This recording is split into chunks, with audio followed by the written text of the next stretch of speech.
A mundem me të regu një përcalet apo jo? Ma ka të regu Gjimi. Gjimi Arpri ma ka të regu këtë përcalet, i sholla di me thonë për ndryshë vje vete, thote. Okej, po mundohem Gjim, në qofë se nuk e them mirë, do vish më korrigjosh, apo jo? E në duket e kam thonë edhe i herë, po jo në napero.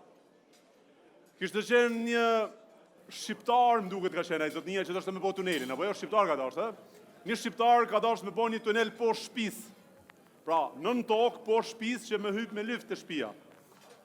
Edhe e nxjerrë një thirrje për të ardhur kompanit për t'ja bërë tunelin. A e mirë dhe këtu? Bukur. Edhe i vjen një firmë gjermane, një amerikane, një shqiptare, i ofrohet që me rregullu tunelin. Vjen Gjermani, halo, guten tag, edhe ku e di unë si flasim kështu, dhe i thot po.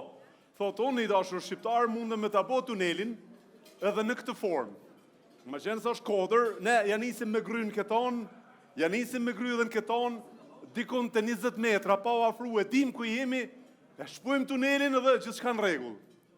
Okej, ka shpare kushtën, në regull, Amerikani, edhe unë i dashur shqiptar, dimi e bo këtë tunel, e grynë këton, dikur, kur të afrona të 10 metrëshi, e dim ku jemi e bëjmë tunelin.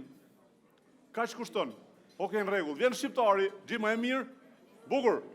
Vjen shqiptari e thot, edhe unë i dashur shqiptar, vije dhe e gryj tunelin, e bëj tunelin si pas kërkeses tënde.